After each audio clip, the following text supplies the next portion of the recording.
Olá, querido aluno, querida aluna, tudo bem? Hoje nós vamos conversar um pouquinho sobre conflito e paz.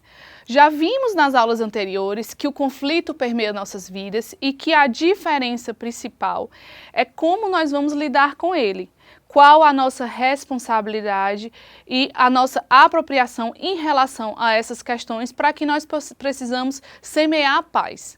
Já vimos também que as políticas públicas de tratamento adequado de conflitos, elas se preocupam com a tal da paz social, que é algo que permeia a nossa Constituição Federal e que serve de base para todo o ordenamento jurídico, que veio, principalmente o direito, ele vem como justamente uma ferramenta para as nossas políticas públicas, para nos ajudar a tão sonhada paz social. Mas para isso, nós precisamos entender como o conflito está relacionado com a paz e como nós precisamos aqui ressignificar, compreender novamente o conflito como algo que nos ajuda nessa caminhada. Gente, trouxe aqui esse slide do papel do profissional do direito novamente para a gente dar uma nova amplitude, uma nova perspectiva a ele. Vemos essa atitude aqui desse advogado, que diz: quanto tempo vamos ficar nesse blá blá blá? Você está insistindo com uma técnica que não está funcionando. Estamos aqui há mais de 20 minutos. Não vai ter acordo. Vemos, pessoal, que essa conduta, infelizmente, ainda é uma conduta muito comum, não somente dentro do sistema de justiça, mas todos nós, como seres humanos, passamos por situações em que há o fomento ao conflito, em que há a utilização de linguagem violenta nas relações humanas.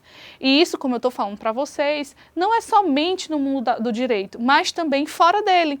Por muitas vezes vemos discussões na rua, formas violentas de lidar com pessoas, e isso, pessoal, traz para a gente algo muito sério, que é o conflito, Todos os dias da nossa vida, em certa medida, passamos por algum conflito. Uns mais rápidos de resolver, uns mais complexos, e isso permeia o nosso dia a dia. E aí eu trago para você, qual a importância da comunicação e do diálogo no mundo de hoje? Sabemos, já conversamos sobre isso em uns slides, em umas aulas anteriores, que o conflito, que a comunicação, ela é a principal forma de resolver conflitos. Da mesma forma, nós não aprendemos a nos comunicar. Então, podemos concluir que a comunicação é o grande problema da humanidade hoje em dia. Um dos, mas aqui dentro do nosso recorte teórico, é um grande problema. Então, nós precisamos nos aprender a comunicar melhor, a nos comunicarmos, a emanar pedidos com qualidade, para que a gente possa fazer o nosso papel dentro do nosso contexto no fomento à paz, Então, como nós vamos administrar conflitos? Vejam aqui essa imagem que eu trouxe para vocês. Temos aqui um conflito instaurado em que uma pessoa diz, estou certo, e o outro diz, estou certo. A primeira medida, o que é que eu posso fazer para ajudar essas pessoas? A gente sente aqui que não há muito o que fazer. Por quê? Porque nós estamos aqui dentro de uma posição acirrada, um conflito instaurado e que não sabemos exatamente como ajudar essas pessoas, É natural, então, que o conflito surja, que as pessoas elevem a voz e que as pessoas briguem e que tenham desavenças e que essa situação cada vez mais piore. Mas lembram que eu falei para vocês, já venho falando ao longo do curso, que grande medida o ser humano, ele não sabe se comunicar. E que ainda mais, essas relações aqui, o que é que elas são? O que é que nós temos aqui em comum? Seres humanos, com sentimentos, frustrações, preocupações, tristezas, dentro delas, é inerente a elas, e que não necessariamente esse é algo que também pertence a você. Então, por muitas vezes, eu não sei se vocês já passaram por isso, muitas vezes a gente tem a necessidade de pedir desculpa a uma pessoa, não porque a gente concordou com o que ela falou, mas por respeitar o fato de ela não ter gostado do que você falou. Então, isso é um ato genuíno de compaixão, de você ter empatia e olhar sob a visão do outro. No nosso último módulo, nós vamos aprender sobre empatia, sobre compaixão, parafraseamento, resumo, que são técnicas de mediação que você pode utilizar no seu dia a dia. E aí, eu queria fazer uma dinâmica com você que está aí me assistindo, para que você faça um minutinho de silêncio, pause o nosso vídeo e escreva no papel o que é conflito para você. A minha sugestão é que você pause o vídeo para que você tenha um tempo para pensar sobre isso, certo? A partir do momento que você fizer isso, você retorna aqui. Muitas vezes, pessoal, a gente coloca, né, nesses nossos pensamentos sobre o que é conflito, palavras negativas, como, por exemplo, tristeza, frustração, embate, grito, confusão, né? Quando a gente fala em conflito, é natural que a gente pense nessas palavras. Só que hoje o meu convite é a te fazer uma mudança de perspectiva. Em que sentido? O conflito, ele não necessariamente é algo negativo. Ele pode ser sim algo positivo. Sabe por quê? Porque o conflito, ele vai te convidar a resolver um problema. O problema está ali posto e você, a partir do conflito, começa a entender, a perceber que aquele problema está ali para você. E o conflito, pessoal, ele tem fases. A primeira fase é a de percepção. Você percebe que aquele conflito ali veio para você, que ele é um nó difícil de desatar e que você não sabe muito bem o que fazer com ele. Aí no segundo momento você vai refletir sobre ele, você vai dizer, poxa, eu não gostei dessa situação, essa situação não está boa para mim, eu preciso arrumar formas de resolvê-la. No terceiro momento, você vai pensar em que esse conflito, sei lá, acho que eu não posso resolver ele agora, eu não estou preparado para resolver ele agora. E vejam, pessoal, esse tipo de atitude é de todos os sentidos da nossa vida, desde um trabalho, de uma relação familiar, tudo a gente pensa assim. Nesse terceiro momento, você coloca o conflito ali para debaixo do tapete, deixa ele um pouquinho de lado, mas só que no quarto momento, esse conflito ele sofre um grande risco de se acirrar e de que você, de certa forma, não consiga mais resolvê-lo como você conseguiria antes, no começo. Né? Então, a forma como você escolhe como se comportar em relação a ele diz respeito única e exclusivamente à sua autorresponsabilidade. Então, é uma questão de escolha, como a gente no dia a dia escolhe se comportar em relação aos conflitos que nos são apresentados. Mas vejam que legal isso, porque isso diz respeito a nós como seres humanos, nossa autonomia. Então, é importante você entender que o conflito ele é algo que te é apresentado e que no primeiro momento ele pode ser difícil, mas que ele te convida a resolver aquele problema, aquela situação que está posta para você e que que vai aparentar difícil no começo, mas depois que passa, ele já está resolvido, né? Lembrem-se de uma batida de carro. Eu sempre faço essa comparação. À primeira vista você vai lá, tá ali dirigindo, bate seu carro, aí tá lá o amassado. Poxa, que chato, amassou o carro, que chateação, meu carrinho novo e tal. Aí você pensa assim, poxa, vou deixar aqui de lado um pouquinho, tô muito ocupado, meu dia tá muito corrido, vai ser difícil resolver, vou deixar aqui de lado. Passa um dia, passa um mês, passa um ano e o carro está lá com a batida. Às vezes você abre o carro e sente a porta ranger e diz, ai meu Deus, era para eu ter consertado isso aqui. Aí vai deixando, vai jogando para debaixo do tapete, vai fingindo que não é com você, não deixa de economizar aquele dinheiro para consertar aquela batida, só que um belo dia você decide vender seu carro. E aí o que você tem que fazer? Consertar a batida para resolver seu carro. Então, será que valeu a pena você colocar para debaixo do tapete todo esse problema? É isso que eu te mostro aqui. O conflito precisa de mudança de perspectiva, do negativo para o positivo.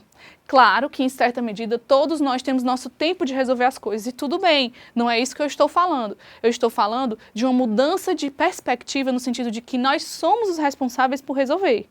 Então, traga para você essa possibilidade de resolver, de entender o conflito como algo positivo, algo que você vai entender que um conflito mal cuidado vai virar o quê? Um nó muito difícil de desatar. E aí que, às vezes, você realmente não vai conseguir desatar sozinho. Você vai precisar de ajuda, né? A diferença está em como você escolhe lidar com o conflito. Trazer essa responsabilidade para você.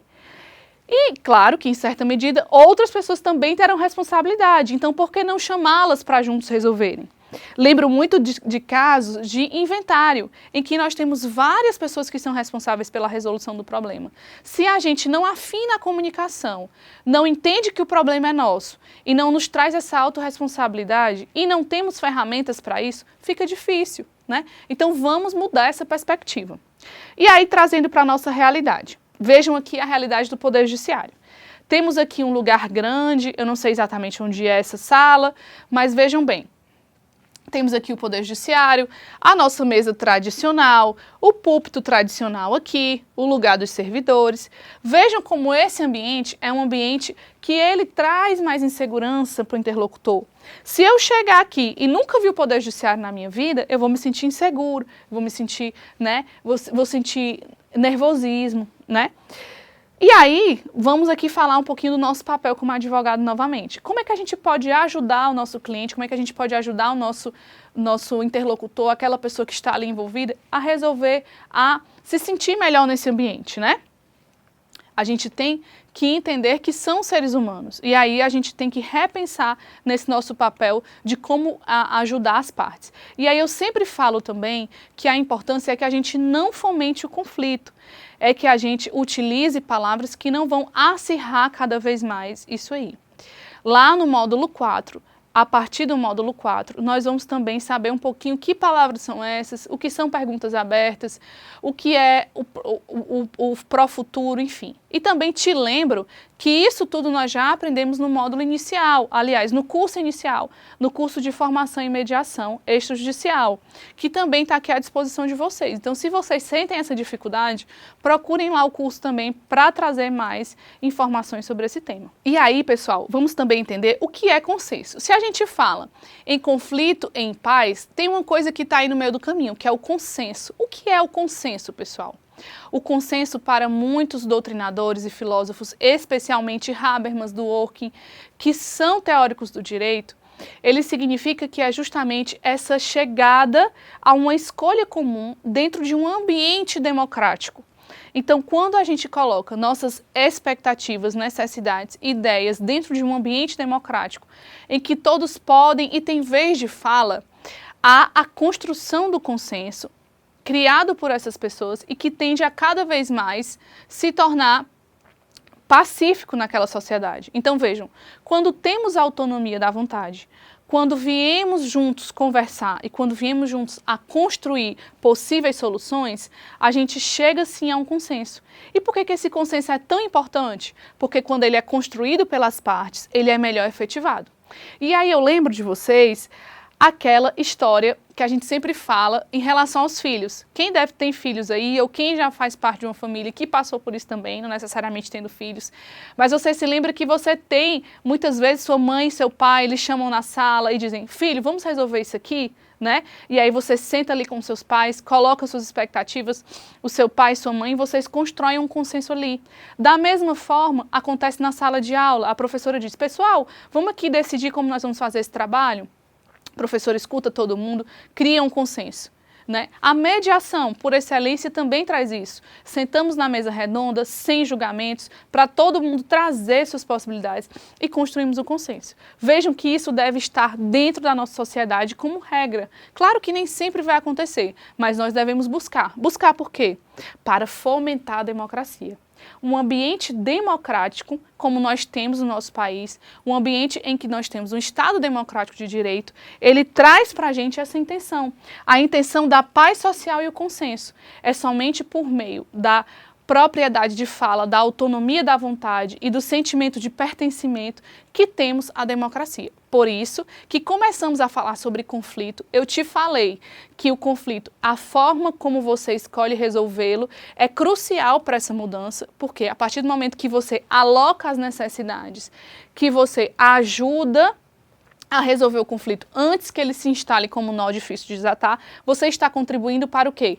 Para a construção do consenso em um ambiente democrático que, consequentemente, fomentará a paz, certo?